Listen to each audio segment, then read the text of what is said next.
ಮೂಢ ಬ್ರಹ್ಮಾಂಡ ಭ್ರಷ್ಟಾಚಾರ ಕೇಸ್ನಲ್ಲಿ ಟ್ವಿಸ್ಟ್ ಮೇಲೆ ಟ್ವಿಸ್ಟ್ ಸಿಗ್ತಾ ಇದೆ. ಡಿಜಿಟಲ್ ಸಾಕ್ಷಿಗಳನ್ನ ನಾಶ ಮಾಡಿದ್ರ ಅಧಿಕಾರಿಗಳು. ಆಯುಕ್ತರ ಅಧಿಕೃತ ಮನೆಯಲ್ಲಿದ್ದ ಸಿಸಿಟಿವಿ ಡಿವಿಆರ್ ನಾಪತ್ತೆ ಆಗಿರೋದು ಇಂಥದ್ದೊಂದು ಅನುಮಾನಕ್ಕೆ ಕಾರಣ ಆಗಿದೆ. 8 ಸಿಸಿಟಿವಿ ಡಿವಿಆರ್ ಅನ್ನ ತೆಗೆದುಕೊಂಡು ಹೋಗಿದ್ದಾರೆ ಅಧಿಕಾರಿಗಳು. ಹಿಂದಿನ ಆಯುಕ್ತ ಜಿಟಿ ದಿನೇಶ್ ಕುಮಾರ್ ಮೇಲೆ ಅನುಮಾನ ವ್ಯಕ್ತವಾಗಿದೆ. ಮೈಸೂರಿನ ಕುವೆಂಪು ನಗರದಲ್ಲಿದ್ದ ದಿನೇಶ್ ಕುಮಾರ್ ನಿವಾಸ ಸಿಸಿಟಿವಿ ಕ್ಯಾಮೆರಾಗಳ ನಾಪತ್ತೆ ಹಿಂದೆ ಸಾಕಷ್ಟು ಅನುಮಾನಗಳು ಈಗ ವ್ಯಕ್ತವಾಗಿದೆ. ಹಿಂದಿನ ಆಯುಕ್ತರು ಕಚೇರಿಗಿಂತ ಹೆಚ್ಚಾಗಿ ಇದೇ ನಿವಾಸದಲ್ಲಿ ಇರ್ತಾ ಇದ್ರು. ಕಚೇರಿಗಿಂತ ಹೆಚ್ಚು ಅದೇ ನಿವಾಸದಲ್ಲಿ ಕಾರ್ಯನಿರ್ವಹಣೆ ಮಾಡ್ತಾ ಇದ್ರು. ಡೆವಲಪರ್ಗಳು ಸೇರಿ ಹಲವರನ್ನ ಮನೆಗೆ ಕರೆಸಿಕೊಂಡು ಚರ್ಚೆ ಮಾಡ್ತಾ ಇದ್ರು. 50-50 ಅನುಪಾತ, ಬದಲಿ ಸೈಟ್, ತುಂಡು ಭೂಮಿ ಸೇರಿದಂತೆ ಹಲವು ವ್ಯವಹಾರಗಳಿಗೆ ಕೇಂದ್ರ ಬಿಂದು ಆಗಿದ್ದದ್ದೇ ಇದೇ ನಿವಾಸ. ಈಗ ಆ ನಿವಾಸದಲ್ಲಿನ 8 ಸಿಸಿಟಿವಿ ಡಿವಿಆರ್ಗಳು ಮಿಸ್ ಆಗಿರೋದು, ನಾಪತ್ತೆ ಆಗಿರೋದು ಅನುಮಾನಕ್ಕೆ ಕಾರಣ ಆಗಿದೆ. ಇನ್ನಷ್ಟು ಮಾಹಿತಿಯೊಂದಿಗೆ ನಮ್ಮ ಮೈಸೂರಿನ ಪ್ರತಿನಿಧಿ ವಿನೋದ್ ನೇರ ಸಂಪರ್ಕದಲ್ಲಿದ್ದಾರೆ. ವಿನೋದ್, ಆಯುಕ್ತರ ಮನೆಯ ಸಿಸಿಟಿವಿ ಕ್ಯಾಮ್ರಾ ಎಲ್ಲಿಗೆ ಹೋಯ್ತು? ಏನು ಅನುಮಾನ ಇದೆ ವಿನೋದ್? ರಜಿತ್, ಈಗಾಗಲೇ ಮೂಢ ಬ್ರಹ್ಮಾಂಡ ಭ್ರಷ್ಟಾಚಾರ ಹಗರಣದ ವಿಚಾರವಾಗಿ ಈಗಾಗಲೇ ನಿವೃತ್ತ ನ್ಯಾಯಮೂರ್ತಿ PN ದೇಸಾಯಿ ನೇತೃತ್ವದಲ್ಲಿ ತನಿಖೆ ನಡೀತಾ ಇದೆ. ಈ ಒಂದು ಸಂದರ್ಭದಲ್ಲಿ ಮೂಢ ಆಯುಕ್ತರ ಮನೆಗೆ ಅಳವಡಿಸಿದಂತಹ CCTV ಫುಟೇಜ್ ಮತ್ತು DVR ನಾಪತ್ತೆ ಆಗಿರೋ ಬಗ್ಗೆ ಸಾಕಷ್ಟು ಅನುಮಾನಗಳು ಈಗ ವ್ಯಕ್ತ ಆಗ್ತಾ ಇರುವಂಥದ್ದು. ಭಾಳ ಪ್ರಮುಖವಾಗಿ ಈ ಒಂದು ಪ್ರಕರಣಕ್ಕೆ ಈ ಒಂದು CCTV ಫುಟೇಜ್ಗಳು ಸಾಕಷ್ಟು ದೊಡ್ಡ ಮಟ್ಟದ ಸಾಕ್ಷಿಗಳಾಗುತ್ತೆ. ಯಾಕಂತಂದರೆ ಈ ಹಿಂದೆ ಏನೋ ಮೂಢ ಆಯುಕ್ತರಾಗಿ ಯಾರೇ ಬಂದರೂ ಕೂಡ ಮೈಸೂರಿನ ಕುವೆಂಪು ನಗರದಲ್ಲಿರುವಂತಹ ಒಂದು ಮನೆಯಲ್ಲಿ ವಾಸ ಮಾಡ್ತಾರೆ. ಆದರೆ ಈ ದಿನೇಶ್ ಅವ್ರ ಮೇಲೆ ಸಾಕಷ್ಟು ದೊಡ್ಡ ಮಟ್ಟದ ಗಂಭೀರವಾದಂತಹ ಆರೋಪಗಳು ಕೇಳಿ ಬರ್ತಾ ಇದೆ.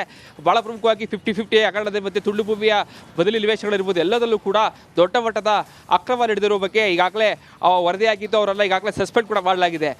ಅವರನ್ನು ಸಸ್ಪೆಂಡ್ ಮಾಡಿದ ಸಂದರ್ಭದಲ್ಲಿ ಅವರು ಮೈಸೂರು ಬಿಟ್ಟು ಹೋಗುವ ಸಂದರ್ಭದಲ್ಲಿ 8 CCTV ಮತ್ತು DVRಗಳೆಲ್ಲ ಜೊತೆಗೆ ತೆಗೆದುಕೊಂಡು ಹೋಗಿದ್ದಾರೆ ಅನ್ನುವಂತಹ ಗಂಭೀರವಾದಂತಹ ಆರೋಪಗಳಿಗೆ ಅವ್ರ ಮೇಲೆ ಕೇಳಿ ಬರ್ತಾ ಇರುವಂಥದ್ದು. ಈಗಾಗಲೇ ನಾವು ಕೂಡ ಅವರ ಮನೆಗೆ ಹೋಗಿ ನೋಡೋ ಸಂದರ್ಭದಲ್ಲೂ ಕೂಡ ರೆನೋವೇಷನ್ ಜೊತೆಗೆ CCTV ಅಳವಡಿಸಿದ ಜಾಗದಲ್ಲೂ ಕೂಡ ಈಗಾಗಲೇ CCTV ಫುಟೇಜ್ಗಳು, CCTV ಕ್ಯಾಮ್ರಾಗಳಿರ್ಬೋದು, ಜೊತೆಗೆ DVR ಎಲ್ಲವನ್ನೂ ಕೂಡ ತೆಗೆದುಕೊಂಡು ಹೋಗಿದ್ದಾರೆ.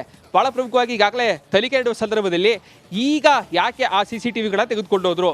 ದಿನೇಶ್ ಕುಮಾರ್ ಅವರು ಮೂಢ ಆಯುಕ್ತರಿರ್ಬೋದು, ಆದರೆ ಸರ್ಕಾರಿ ನಿವಾಸ ಅದು. ಸರ್ಕಾರಿ ನಿವಾಸಕ್ಕೆ ಅವರ ದುಡ್ಡಿಂದ CCTV ಹಾಕ್ಸಿರೋದಿಲ್ಲ, ಬದಲಾಗಿ ಸರ್ಕಾರದ ಹಣದಿಂದ CCTV ಎಲ್ಲ ಹಾಕ್ಸಿರ್ತಾರೆ.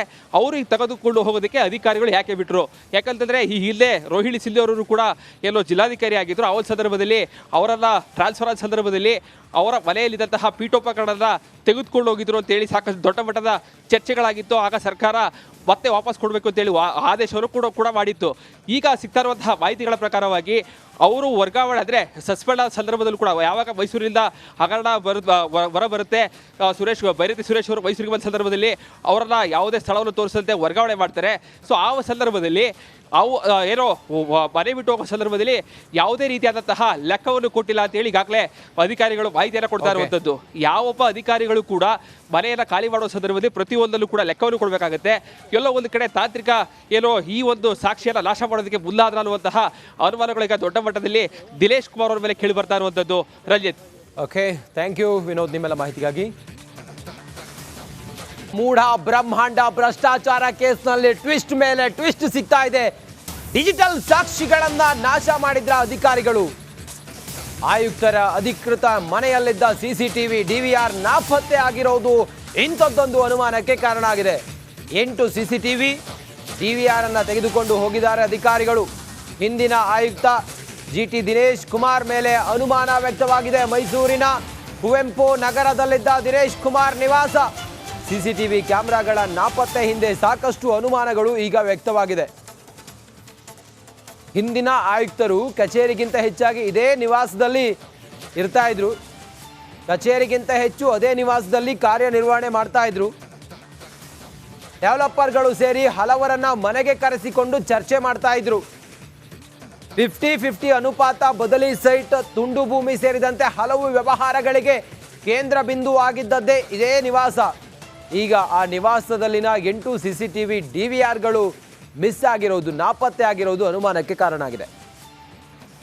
ಇನ್ನಷ್ಟು ಮಾಹಿತಿಯೊಂದಿಗೆ ನಮ್ಮ ಮೈಸೂರಿನ ಪ್ರತಿನಿಧಿ ವಿನೋದ್ ನೇರ ಸಂಪರ್ಕದಲ್ಲಿದ್ದಾರೆ. ವಿನೋದ್, ಆಯುಕ್ತರ ಮನೆಯ CCTV ಕ್ಯಾಮ್ರಾ ಎಲ್ಲಿಗೆ ಹೋಯ್ತು? ಏನು ಅನುಮಾನ ಇದೆ ವಿನೋದ್?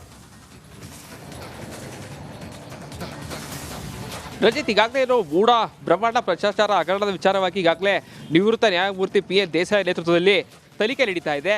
ಈ ಒಂದು ಸಂದರ್ಭದಲ್ಲಿ ಮೂಡ ಆಯುಕ್ತರ ಮನೆಗೆ ಅಳವಡಿಸಿದಂತಹ CCTV ಫುಟೇಜ್ ಮತ್ತು DVR ನಾಪತ್ತೆ ಆಗಿರೋ ಬಗ್ಗೆ ಸಾಕಷ್ಟು ಅನುಮಾನಗಳು ಈಗ ವ್ಯಕ್ತ ಆಗ್ತಾ ಇರುವಂಥದ್ದು. ಭಾಳ ಪ್ರಮುಖವಾಗಿ ಈ ಒಂದು ಪ್ರಕರಣಕ್ಕೆ ಈ ಒಂದು CCTV ಫುಟೇಜ್ಗಳು ಸಾಕಷ್ಟು ದೊಡ್ಡ ಮಟ್ಟದ ಸಾಕ್ಷಿಗಳಾಗುತ್ತೆ. ಯಾಕಂತಂದರೆ ಈ ಹಿಂದೆ ಏನೋ ಮೂಡ ಆಯುಕ್ತರಾಗಿ ಯಾರೇ ಬಂದರೂ ಕೂಡ ಮೈಸೂರಿನ ಕುವೆಂಪು ನಗರದಲ್ಲಿರುವಂತಹ ಒಂದು ಮನೆಯಲ್ಲಿ ವಾಸ ಮಾಡ್ತಾರೆ. ಆದರೆ ದಿನೇಶ್ ಅವ್ರ ಮೇಲೆ ಸಾಕಷ್ಟು ದೊಡ್ಡ ಮಟ್ಟದ ಗಂಭೀರವಾದಂತಹ ಆರೋಪಗಳು ಕೇಳಿ ಬರ್ತಾ ಇದೆ. ಭಾಳ ಪ್ರಮುಖವಾಗಿ 50-50 ಹಗರಣದ ಮತ್ತು ತುಳು ಭೂಮಿಯ ಬದಲಿ ನಿವೇಶನಗಳಿರ್ಬೋದು, ಎಲ್ಲದಲ್ಲೂ ಕೂಡ ದೊಡ್ಡ ಮಟ್ಟದ ಅಕ್ರಮ ನಡೆದಿರೋ ಬಗ್ಗೆ ಈಗಾಗಲೇ ವರದಿಯಾಗಿದ್ದು ಅವರೆಲ್ಲ ಈಗಾಗಲೇ ಸಸ್ಪೆಂಡ್ ಕೂಡ ಮಾಡಲಾಗಿದೆ.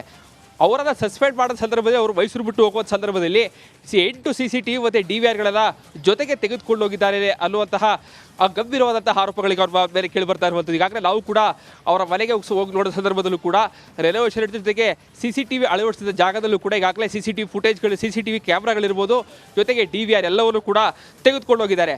ಭಾಳ ಪ್ರಮುಖವಾಗಿ ಈಗಾಗಲೇ ತನಿಖೆ ನಡೆಯುವ ಸಂದರ್ಭದಲ್ಲಿ ಈಗ ಯಾಕೆ ಆ CCTVಗಳನ್ನ ತೆಗೆದುಕೊಂಡು ಹೋದ್ರು? ದಿನೇಶ್ ಕುಮಾರ್ ಅವರು ಮೂಡ ಆಯುಕ್ತರಿರ್ಬೋದು, ಆದರೆ ಸರ್ಕಾರಿ ನಿವಾಸ ಅದು. ಸರ್ಕಾರಿ ನಿವಾಸಕ್ಕೆ ಅವರ ದುಡ್ಡಿಂದ CCTV ಹಾಕ್ಸಿರೋದಿಲ್ಲ, ಬದಲಾಗಿ ಸರ್ಕಾರದ ಹಣದಿಂದ CCTV ಎಲ್ಲ ಹಾಕ್ಸಿರ್ತಾರೆ. ಅವರು ಈಗ ತೆಗೆದುಕೊಂಡು ಹೋಗೋದಕ್ಕೆ ಅಧಿಕಾರಿಗಳು ಯಾಕೆ ಬಿಟ್ಟರು? ಯಾಕಂತಂದರೆ ಈ ಹಿಂದೆ ರೋಹಿಣಿ ಸಿಂಧೆ ಅವರು ಕೂಡ ಎಲ್ಲೋ ಜಿಲ್ಲಾಧಿಕಾರಿ ಆಗಿದ್ದರು. ಆ ಒಂದು ಸಂದರ್ಭದಲ್ಲಿ ಅವರೆಲ್ಲ ಟ್ರಾನ್ಸ್ಫರ್ ಆದ ಸಂದರ್ಭದಲ್ಲಿ ಅವರ ಮನೆಯಲ್ಲಿದ್ದಂತಹ ಪೀಠೋಪಕರಣನ ತೆಗೆದುಕೊಂಡು ಹೋಗಿದ್ರು ಅಂತೇಳಿ ಸಾಕಷ್ಟು ದೊಡ್ಡ ಮಟ್ಟದ ಚರ್ಚೆಗಳಾಗಿತ್ತು. ಆಗ ಸರ್ಕಾರ ಮತ್ತೆ ವಾಪಸ್ ಕೊಡಬೇಕು ಅಂತೇಳಿ ಆದೇಶವನ್ನು ಕೂಡ ಮಾಡಿತ್ತು. ಈಗ ಸಿಗ್ತಾ ಇರುವಂತಹ ಮಾಹಿತಿಗಳ ಪ್ರಕಾರವಾಗಿ ಅವರು ವರ್ಗಾವಣೆ ಅಂದರೆ ಸಸ್ಪೆಂಡ್ ಆದ ಸಂದರ್ಭದಲ್ಲೂ ಕೂಡ ಯಾವಾಗ ಮೈಸೂರಿನಿಂದ ಹಗರಣ ಹೊರ ಬರುತ್ತೆ, ಬೈರತಿ ಸುರೇಶ್ ಅವರು ಮೈಸೂರಿಗೆ ಬಂದ ಸಂದರ್ಭದಲ್ಲಿ ಅವರನ್ನ ಯಾವುದೇ ಸ್ಥಳವನ್ನು ತೋರಿಸದಂತೆ ವರ್ಗಾವಣೆ ಮಾಡ್ತಾರೆ. ಸೊ ಆ ಸಂದರ್ಭದಲ್ಲಿ ಏನೋ ಮನೆ ಬಿಟ್ಟು ಹೋಗೋ ಸಂದರ್ಭದಲ್ಲಿ ಯಾವುದೇ ರೀತಿಯಾದಂತಹ ಲೆಕ್ಕವನ್ನು ಕೊಟ್ಟಿಲ್ಲ ಅಂತೇಳಿ ಈಗಾಗಲೇ ಅಧಿಕಾರಿಗಳು ಮಾಹಿತಿಯನ್ನು ಕೊಡ್ತಾ ಇರುವಂಥದ್ದು. ಯಾವೊಬ್ಬ ಅಧಿಕಾರಿಗಳು ಕೂಡ ಮನೆಯನ್ನು ಖಾಲಿ ಮಾಡುವ ಸಂದರ್ಭದಲ್ಲಿ ಪ್ರತಿಯೊಂದಲ್ಲೂ ಕೂಡ ಲೆಕ್ಕವನ್ನು ಕೊಡಬೇಕಾಗುತ್ತೆ. ಎಲ್ಲೋ ಒಂದು ಕಡೆ ತಾಂತ್ರಿಕ ಏನೋ ಈ ಒಂದು ಸಾಕ್ಷಿಯನ್ನು ನಾಶ ಮಾಡೋದಕ್ಕೆ ಮುಂದಾದ್ರ ಅನ್ನುವಂತಹ ಅನುಮಾನಗಳು ಈಗ ದೊಡ್ಡ ಮಟ್ಟದಲ್ಲಿ ದಿನೇಶ್ ಕುಮಾರ್ ಅವರ ಮೇಲೆ ಕೇಳಿ ಬರ್ತಾ ಇರುವಂಥದ್ದು.